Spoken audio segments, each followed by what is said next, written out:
What if every dollar you earned had a job? Not a casual side task, but a mission to bring more dollars back home. Imagine your money as a small army, disciplined, relentless, loyal, each coin, each note, a worker that never sleeps, never takes a vacation, and never calls in sick. That's how the wealthy think. They don't see money as something to spend, they see it as something to deploy. Most people, meanwhile, spend their lives running on the treadmill of work, believing that if they just move faster, the finish line will finally appear. It never does, because hard work alone doesn't buy freedom. Ownership does. The rich don't trade their hours for cash. They trade cash for assets that earn while they rest. It's not about having more energy, it's about having a smarter system. When you start treating every dollar as an employee, everything changes. You stop asking, what can I buy with this? And start asking, what can this buy for me repeatedly? That shift, simple but radical, separates survival from freedom. Let's call this the great flip. It's when you stop working for money and make money work for you. Take the example of Maya. She used to be the kind of person who celebrated payday with a shopping spree. New shoes, new gadgets, new stress.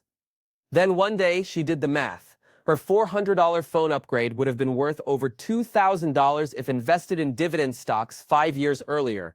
That single thought haunted her and changed her life. She started thinking of every purchase as a trade between now and later. Would she rather feel rich for a week or be free for a lifetime? That's the quiet question the wealthy ask every day. Every expense has a hidden story. Every dollar either builds your future or buys your distraction. Money is neutral, it's a mirror. In the hands of a spender, it disappears. In the hands of a builder, it multiplies. And this multiplication doesn't require genius, it requires direction. Real wealth begins the moment your income stops being your end goal and becomes your raw material. Because money, when managed with patience, can work harder than you ever could. It doesn't get tired, it doesn't lose focus, and it doesn't ask for a raise. But first, you need to learn the difference between what feeds you and what drains you. Assets feed, liabilities drain. The phone that earns you clients, asset. The car that only costs you gas, insurance, and anxiety, liability. It's not about how fancy something looks, it's about whether it pays rent for its place in your life. When you buy a liability, you're not just spending money, you're committing future hours of your life to maintain it. Each new thing becomes a small chain on your freedom. And when you're bound by too many of them, you start working not for goals, but for survival. True freedom begins when your money starts replacing your labor. And that's where the real journey begins. Let's go deeper. Think of wealth as a garden. You can't plant all your seeds in one day and expect fruit tomorrow. You nurture, water, and wait. In the early days, it feels slow, even pointless. But compounding, that quiet, invisible magic, rewards only those who stay long enough to see roots turn into trees. Every small investment is a seed. Your savings account, a seed. Your stock portfolio, a seed. Your business idea scribbled on a napkin, another seed. Each one takes time. But one day, when you least expect it, you'll look around and realize you no longer trade time for money. Your trees are feeding you. The tragedy is that most people stop watering too soon. They check their investments every week, panic when growth seems slow, and cut down their own forest before it blooms. The wealthy play a different game. They plant, protect, and wait. They let patience do the heavy lifting. If you've ever wondered why some people seem to keep winning financially, it's not always intelligence or luck. It's the discipline to let their assets mature while everyone else cashes out. Let's make this real with an example. Suppose you spend 10 years buying small assets that pay you monthly, maybe rental income, dividends, royalties, or digital sales. After 10 years, your money earns money. It becomes self-replicating. But if you spend those same 10 years buying liabilities, cars, clothes, gadgets, your bills earn bills. You work for them instead of the other way around. The math is brutally honest. A $50,000 car gives you pride for a year and expenses forever. The same $50,000 in an income-generating property gives you $500 a month for life and probably doubles in value. 10 years later, the car is scrap metal. The property is a legacy. Freedom has nothing to do with your salary. It has everything to do with how many soldiers, how many dollars you've deployed to fight for you. But this isn't a message about becoming a minimalist monk. It's about becoming a conscious builder. Spend when it gives you time or peace, not when it steals both. That's what separates the calm rich from the chaotic rich. The calm ones know exactly why every dollar exists. Let's talk about real estate. Not the flashy, mansion-hunting kind you see on television. I mean the quiet kind. The kind that pays you rent while you sleep, appreciates while you age, and gives you control over your future. 90% of millionaires built their wealth through property, but the reason is not what you think. It's not because real estate is glamorous. It's because it follows a law of patience and math. When you own a property that others pay for, you earn from two directions: cash flow and appreciation. Your tenants handle the mortgage while time handles the value. That's the real power of property. It multiplies in silence. The rich see real estate as a slow-moving machine. They don't chase quick flips or overnight profits. They buy wisely, manage patiently, and let time do its job. Each rent payment builds ownership. Each year of appreciation builds equity. And before long, their wealth grows while they're busy living. You don't have to start big. Some of the most successful investors began with a single small apartment. They rented it out, saved the profits, and bought another. One property became two, two became four, and four became a portfolio that paid their bills forever. The secret is not speculation, it's cash flow. If your property earns more than it costs, it's an asset. If it drains you, it's a liability with walls. The goal is simple: buy what pays you. Real estate also teaches leverage. It's one of the few places where banks willingly help you build wealth. With a small down payment, you can control a large asset. Your tenants, not you, pay off the loan. In 20 years, the property is fully yours, and the income never stops. And even when the economy stumbles, people still need a place to live. That's why property remains one of the strongest foundations of long-term wealth. While markets fluctuate and currencies weaken, land stays real. It doesn't vanish with the latest app update. It stands, and the rent keeps coming. But here's what most people miss. Real estate is not just about money. It's about mindset. It teaches patience, maintenance, and perspective. It forces you to think in decades instead of days. When you buy property, you're not just purchasing space. You're purchasing time. Time that pays you back later. Start with what you can. Rent a spare room. Try house hacking. Buy a duplex and live in one unit. The key is to start the habit of ownership, because once you see your money returning on its own, you'll never see income the same way again. Let's move to the next form of wealth, the invisible one. Digital assets. These are the new machines of wealth. They don't rust, break, or sleep. They work for you from anywhere in the world with Wi-Fi, and they grow while you rest. A video, an ebook, an online course, a template. Each one is a seed that can multiply forever without more effort. The same effort that reaches one person can reach 1 million. That's digital leverage. Imagine a fitness coach who trains one client at a time. When they stop working, income stops too.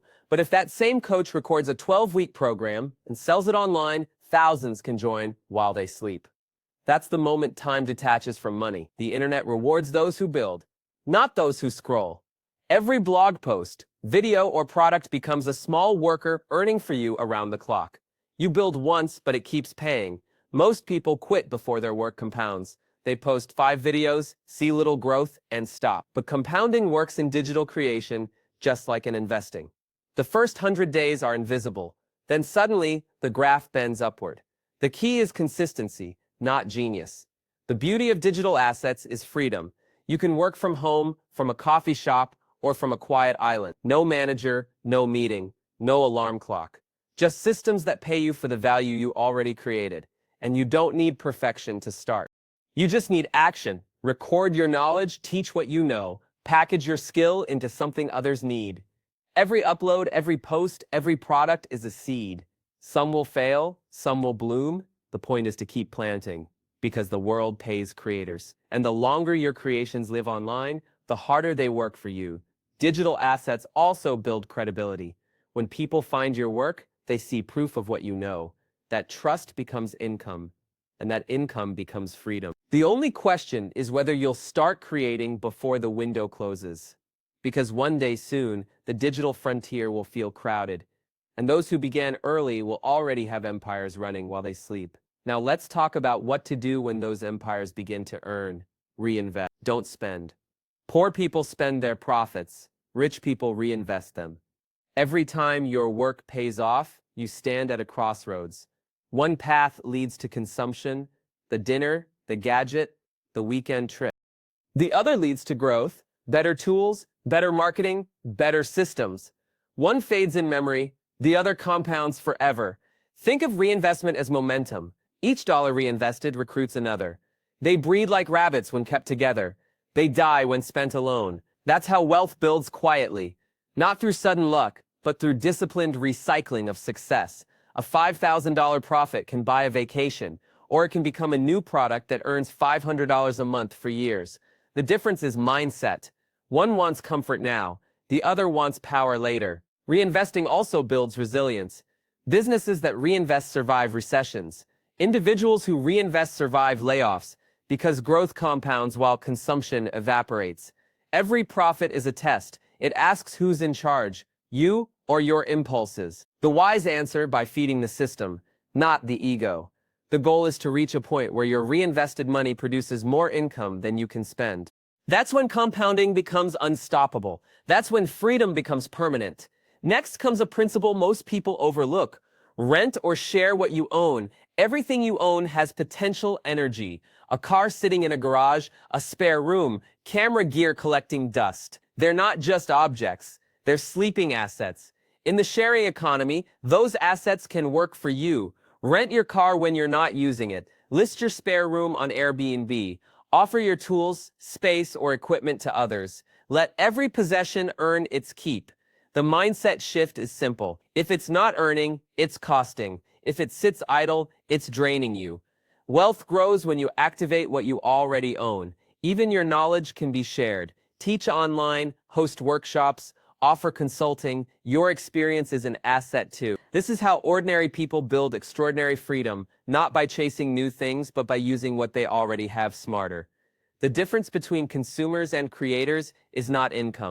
It's awareness. One looks at things and sees comfort. The other looks and sees opportunity. The next rule brings protection. Diversify.